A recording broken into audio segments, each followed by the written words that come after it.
when changing the carbon block, you have to turn off, follow the exit. So you want to turn off the shutoff, which will prevent water from backflowing. And then follow the line back to this control back here, and you want to shut off this one here, and you got to turn it this way. That'll shut off the supply water. So no water is coming in to this unit, and no water is going out. Both shut off. Important thing is, once you finish, make sure you turn it back on.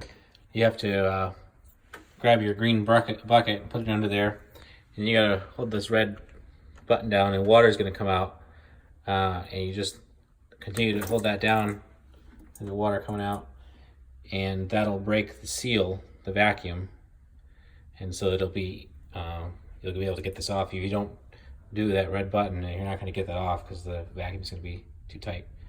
So then you just grab your key down there, and then you turn, hold on to the housing, and it will come off, and see you back in a minute. All right, troubleshooting. I just had an issue with this, trying to get this off, and it was a beast. So I'm going to give you a hint of how I just did it, so when you do it, you don't struggle too. All right, so you use the gray one, this gray key here, and you push it up as far as you can go on the thing. You can see these little teeth here, and I put it on this angle so I have a little bit of room.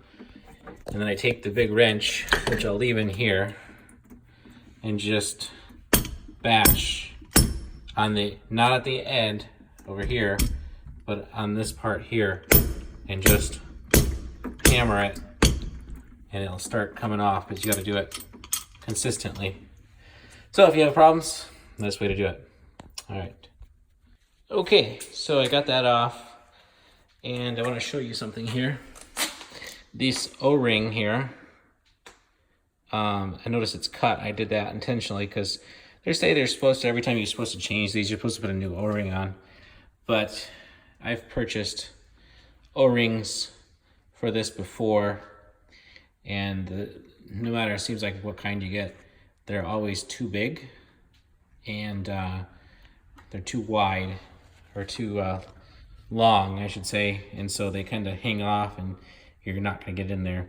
But also something that happens, I noticed every time I change this, these O-rings stretch out, and you'll notice this one I just took off. If you were to put it in its track completely, you got an extra little bit there, so that's going to have to be cut off, or it's not even going to be, you're not going to be able to fit that in, because you can see what happens when you do that.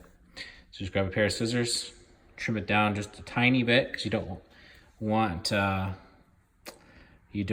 leak in your seal here, so you have to trim it down just a very tiny bit, a little bit beyond what it would fit in there, and then you can finagle it a little bit, pushing it back, and it'll fit in there. So also another thing to note is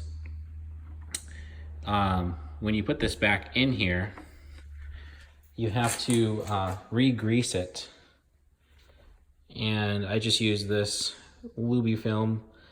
Found it on Amazon. It's just basically a food grade, like silicone almost. And you can see it's non-toxic, odorless, tasteless, and it has to be food grade because people might be drinking it, using this to cook and everything.